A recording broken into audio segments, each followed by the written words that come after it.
Baik, selamat malam teman-teman semuanya. Apa kabarnya? Saya berharap kita semuanya di dalam keadaan baik, di dalam keadaan sehat, terlindung dari wabah virus corona yang saat ini masih terus menyebar luas di berbagai daerah, di berbagai pelosok.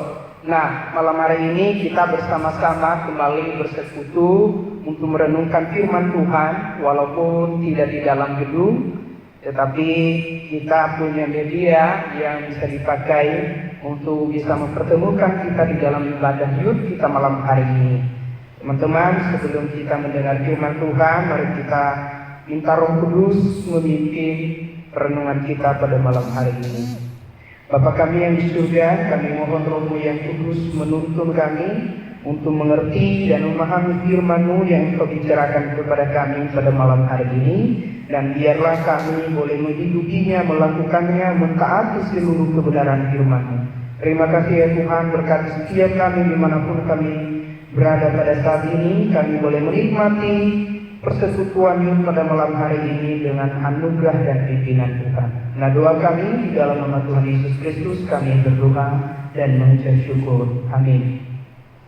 Nah, teman-teman semuanya, pada malam hari ini kita akan membahas satu tema, yaitu Sakramen Kudus, sesuai dengan tema bulanan kita yang sudah dibuat sejak awal tahun.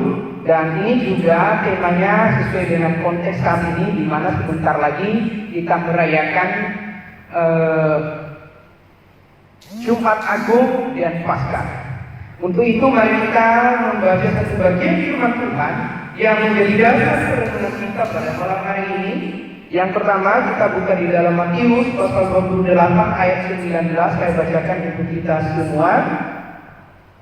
Karena itu pergilah jadikanlah semua bangsa muridku dan baptislah mereka dalam nama Bapa dan Anak dan Roh Kudus. Dan satu bagian lagi 1 Korintus pasal 11 ayat 24 sampai 26. Dan sesudah itu ia mengucap syukur atasnya, ia memecah-mecahkannya dan berkata, inilah tubuhku yang diserahkan bagi kamu, berbuatlah ini menjadi peringatan aku. Demikian juga ia mengambil cawan sesudah makan, lalu ia berkata, cawan ini adalah perjanjian baru yang dimateraikan oleh darahku. Berbuatlah ini setiap kali kamu memakannya menjadi peringatan akan aku. Sebab setiap kali kamu makan roti ini dan minum cawan ini, kamu memberitakan kematian Tuhan sampai Ia datang. Teman-teman yang dikasihi Tuhan, topik atau tema kita malam hari ini yaitu Sakramen Kudus. Pada umumnya banyak kita mendengar di gereja sana ada bermacam-macam, ada yang sampai 7 sakramen yang mereka terima di dalam dogmatika atau dogma gereja atau doktrin gereja. Tetapi pada umumnya dalam gereja Kristen Protestan yang beraliran Injil atau beraliran Reform seperti yang dianut oleh gereja kita, hanya menerima 2 sakramen, yaitu sakramen baptisan kudus dan sakramen perjamuan kudus.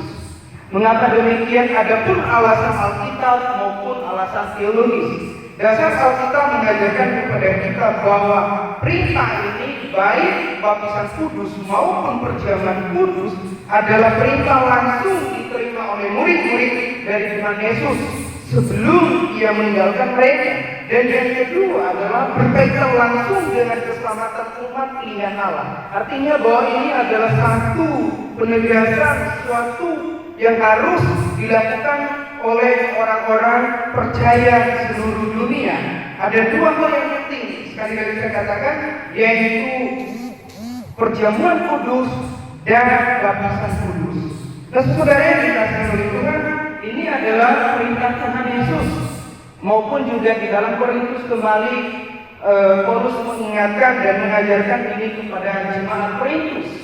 Nah, saudara yang dikasihi oleh Tuhan, mengapa dikatakan perkataan ini atau perintah ini sakral? Karena berkaitan langsung dengan perintah Tuhan, langsung diberikan kepada murid-muridnya sebelum Yesus naik ke surga, dia memerintahkan mereka untuk pergi memberitakan Injil. Dan semua mereka yang sudah percaya, semua mereka yang sudah bertobat, semua mereka yang sudah dibaharkan di dalam Kristus harus dibaptis sebagai tanda bukti bahwa mereka adalah orang-orang yang taat dan buah dari keselamatan mereka.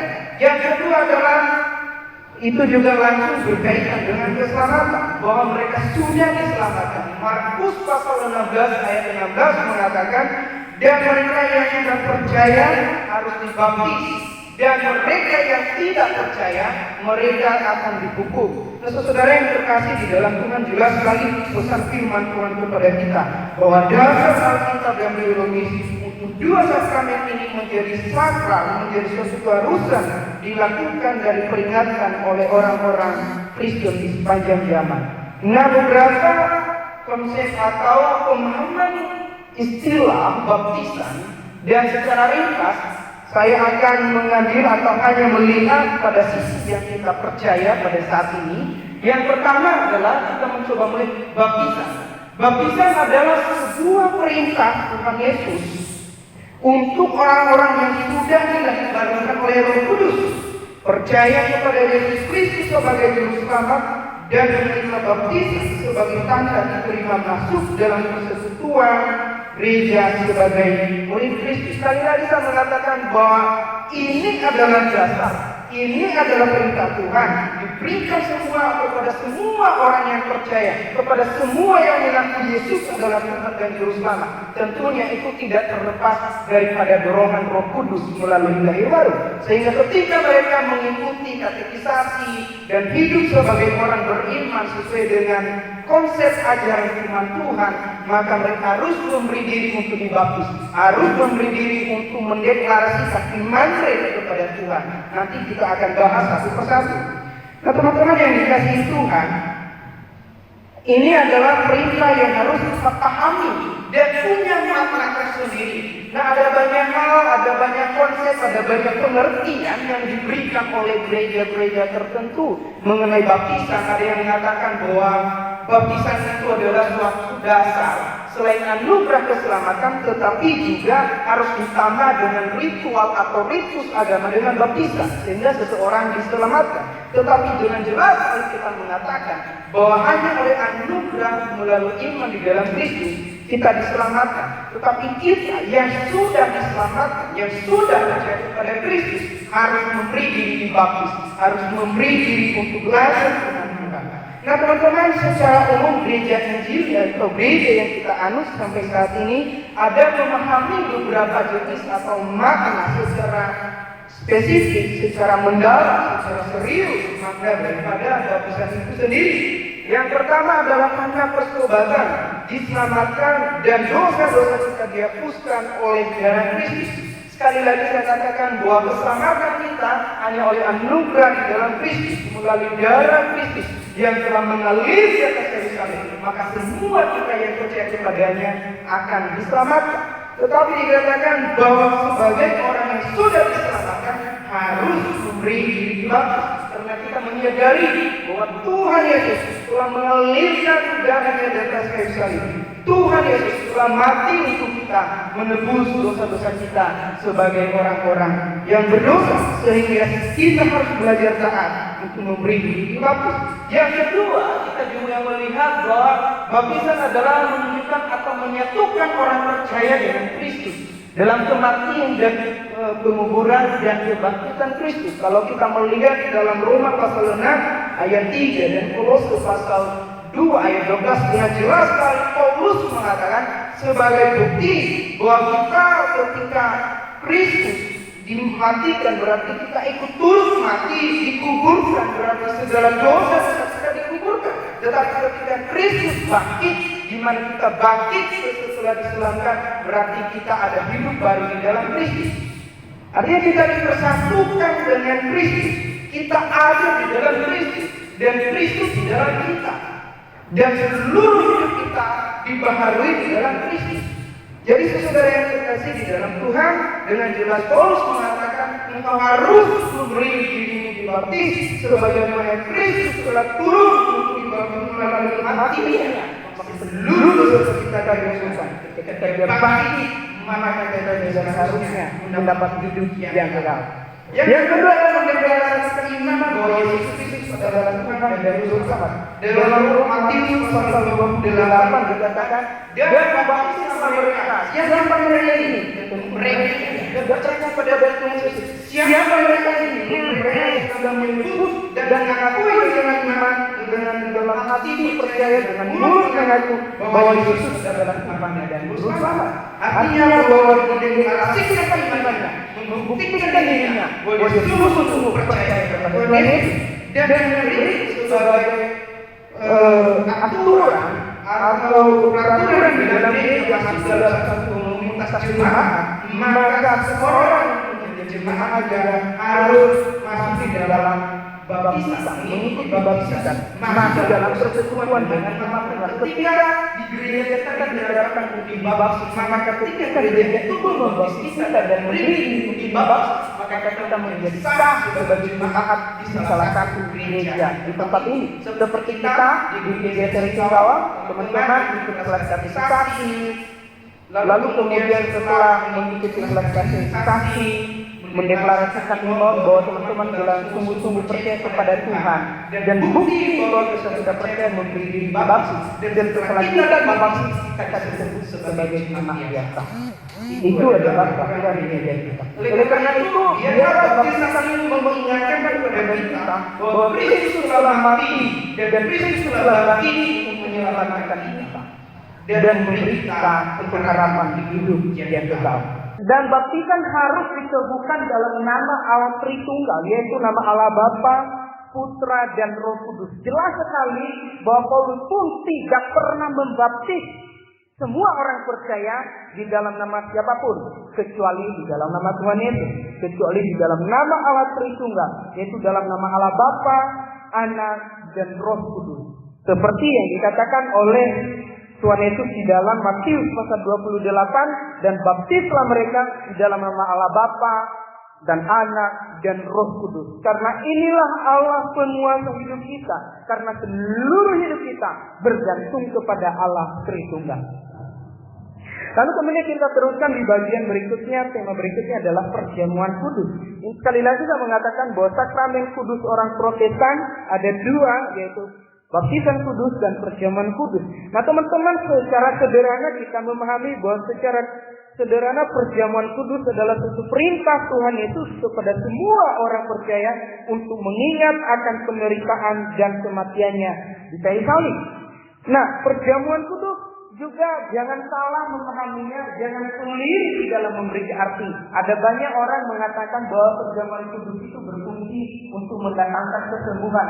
Perjamuan kudus itu berguna untuk memberikan penghiburan setelah kita sedih, berduka, lalu kita boleh meminta perjamuan kudus atau kita boleh membeli salah perjamuan kudus, dan dengan meminum itu maka kita dihibur, kita dikuatkan. Ingat teman-teman, bukan itu. Itu sekali lagi bahwa perjamuan kudus bukan juga jimat-jimat atau mantra untuk melakukan, kalau mungkin ada ketakutan lalu untuk menguatkan imannya dia pakai perjamuan kudus mengingat bahwa Tuhan Yesus hadir bersama dengan dia. Ingat sekali lagi bahwa perjamuan kudus itu adalah hanya simbol mengingatkan kepada kita bahwa Kristus dengan tubuhnya telah dihancurkan karena pelanggaran kita dan darahnya telah dicurahkan di atas kayu salib untuk membasuh bersih dosa-dosa kita sehingga kita boleh diselamatkan. Apa arti perjamuan kudus? Ada berbagai definisi, tetapi kalau kita melihat secara umum yang diyakini berdasarkan Alkitab, kita boleh melihat satu persatu. Yang pertama, peringatan akan kematian Kristus, di mana Tuhan Yesus mengatakan sebelum dia ditangkap dan menderita dan disalib, dia mengadakan perjamuan terakhir bersama dengan murid-muridnya. Dan dia berkata, perbuatlah ini sebagai peringatan akan daku. Artinya ketika kita merayakan Jumat Agung maupun Paskah yang sebentar lagi, maka kita akan diingatkan melalui perjamuan kudus di mana Kristus telah mati, di mana Kristus telah menderita, di mana Kristus telah disalibkan karena dosa-dosa kita. Oleh karena itu kita mengingat bahwa Ini adalah perintah langsung dari Tuhan Yesus. Perbuatlah ini untuk mengingat akan aku.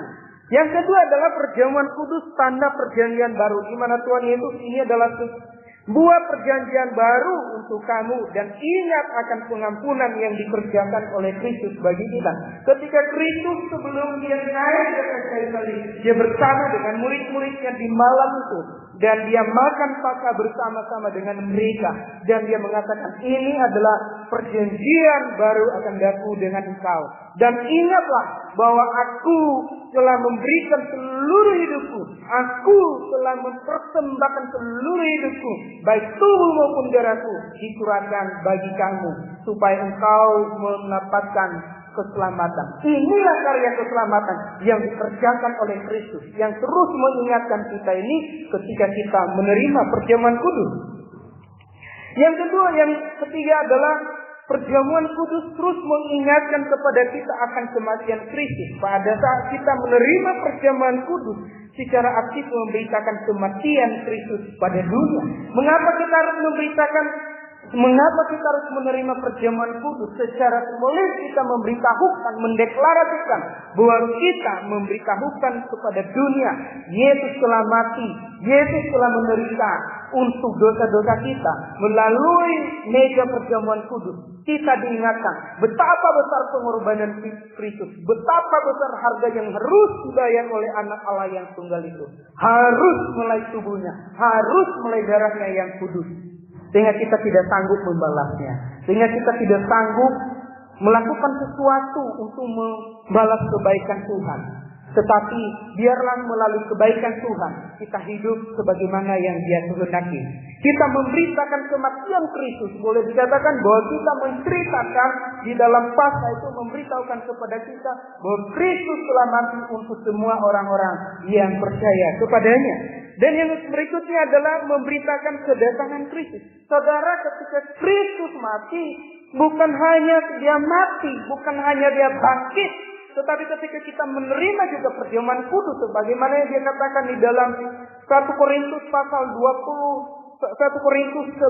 pasal 26, dan ini akan memberitakan kematian Kristus sampai Dia datang. Artinya kita menceritakan kematian Kristus, keselamatan di dalam Kristus sampai Dia datang. Artinya ketika Tuhan Yesus baru di saat itu tidak ada lagi pemberitaan Injil. Ketika Yesus datang kedua kali tidak ada lagi penginjilan karena Kristus sudah datang. Tetapi sebelum Kristus datang kita harus terus memberitakan Injil ke seluruh dunia. Karena kita tahu bahwa kedatangan Kristus yang kedua adalah akhir dari segala zaman ini. Tidak ada lagi. Semua orang percaya masuk dan menikmati kebahagiaan kekal bersama-sama dengan anak Allah di surga. Yang berikutnya adalah perjamuan kudus juga mempersatukan orang percaya dengan Kristus. Di mana dikatakan karena roti adalah satu, maka kita sekalipun banyak adalah satu tubuh. Karena kita semua mendapat bagian dalam roti yang satu itu. Artinya bahwa kita sebagai orang percaya, sebagai orang-orang beriman, kita hanya satu di dalam Kristus. Kita adalah tubuh Kristus dan Dia adalah kepala.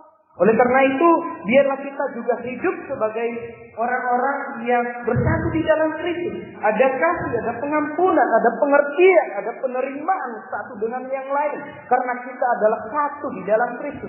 Jalan keselamatan kita hanya satu. Tuhan kita adalah hanya satu. Dan kita telah dipersatukan dengan anak Allah di dalam Yesus Kristus. Oleh karena itu, dalam hal ini, siapakah yang boleh menerima perjamuan kudus? Saya mengatakan kepada kita yang belum percaya, yang masih baru pertama kali datang, yang baru mendengar Injil, bukan dibatasi. Tetapi bagi mereka hanya dikhususkan yang mereka yang sudah percaya, yang sudah dibaptis, ataupun mereka yang sudah disediakan dari gereja tertentu. Jadi kita boleh menerima perjamuan kudus. Kenapa sekali lagi yang boleh menerima perjamuan kudus ini, kita kembali pada topik pertama, dikatakan bahwa ini adalah berkaitan dengan keselamatan dan deklarasi iman. Hanya orang-orang yang sudah benar-benar dan sungguh-sungguh percaya kepada Tuhan dan mengakui imannya di hadapan Tuhan, di hadapan jemaat, bahkan di hadapan iblis sekalipun, dia boleh mengambil bagian di dalam perjamuan kudus. Dan yang kedua adalah hanya diperuntukkan kepada mereka yang benar-benar telah mengkoreksi diri, mengakui dirinya bahwa dia berdosa. Itu Paulus mengatakan, siapa yang tidak layak dengan hati yang berdosa, maka siapa yang menerima perjamuan kudus, dia berdosa kepada Tuhan. Oleh karena itu, kita juga ketika menghampiri meja perjamuan Tuhan, kita harus mengoreksi diri, kita harus memeriksa diri, kita harus menyelidiki dan mengakui dosa kita. Karena ingat sekali lagi bahwa kematian Yesus Kristus oleh karena dosa kita. Maka oleh karena itu kita tidak boleh dengan sembarangan menerima perjamuan kudus, bukan dengan sewenang-wenang, bukan karena orang lain menerima, bukan, tetapi hanya karena kita selalu sungguh-sungguh percaya kepada Tuhan, hanya karena kita mengakui dosa-dosa kita kepada Tuhan. Saudara yang dikasihi oleh Tuhan, bagian ini sebagai kesimpulan, sakramen kudus merupakan perintah Tuhan Yesus untuk dilakukan oleh semua orang percaya. Melalui sakramen ini terus mengingatkan kepada kita anugerah keselamatan yang hanya diterima melalui penderitaan, kematian, dan kebangkitan Kristus. Kristus ingin kita mengerjakan misi keselamatan ini dalam dunia dengan pertolongan Allah Roh Kudus. Oleh karena itu, ini adalah perintah Tuhan. Yang pertama, kita bisa melihat bahwa Tuhan memberitakan kita untuk memberitakan kabar keselamatan bahwa hanya melalui kematian Kristus. Yang kedua, kita diperintahkan untuk memberitakan kematian Yesus kepada semua orang dengan penuh pertolongan Roh Kudus. Teman-teman yang dikasihi oleh Tuhan, kita sudah mendengar dua topik ini. Tentu topik ini ada banyak, luas sekali, kita bisa melihat kontroversi yang bertentangan, tetapi malam hari ini kita hanya belajar tentang apa yang kita percaya, kita belajar tentang apa yang kita pegang di dalam gereja kita. Oleh karena itu teman-teman ingat, sebagai aplikasinya buat kita, Tuhan Yesus telah mati untuk engkau dan saya. Tuhan Yesus telah menghabiskan nyawanya di atas kayu salib. Apa yang kau berikan bagi Tuhan? Apa yang kau berikan, yang kau lakukan bagi Kristus yang mengasihi kau? Sebentar lagi kita merayakan Jumat Agung dan Paskah. Apakah pertobatan hanya terjadi sekali setahun setiap merayakan Jumat Agung?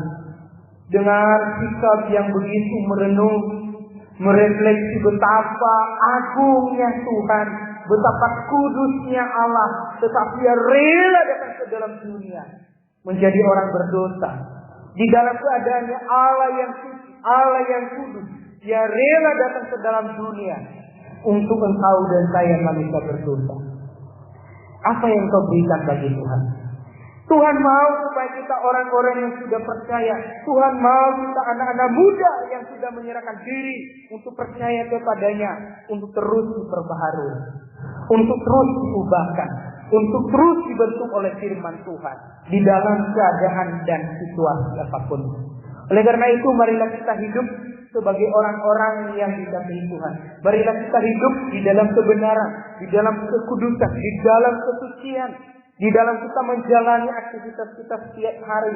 Marilah kita terus menjaga kekudusan Allah, sebab Kristus telah mati untuk menguduskan engkau dan saya.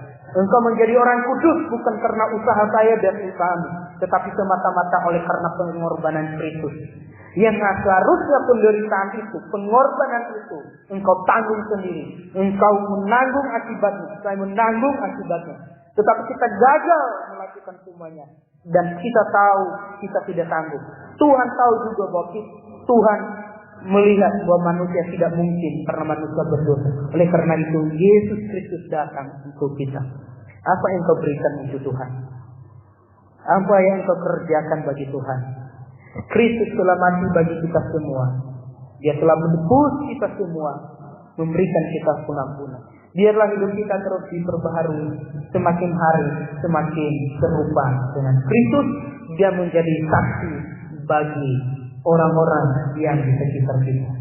Segala pujian, hormat dan kemuliaan hanya bagi Tuhan kita Yesus Kristus. Amin.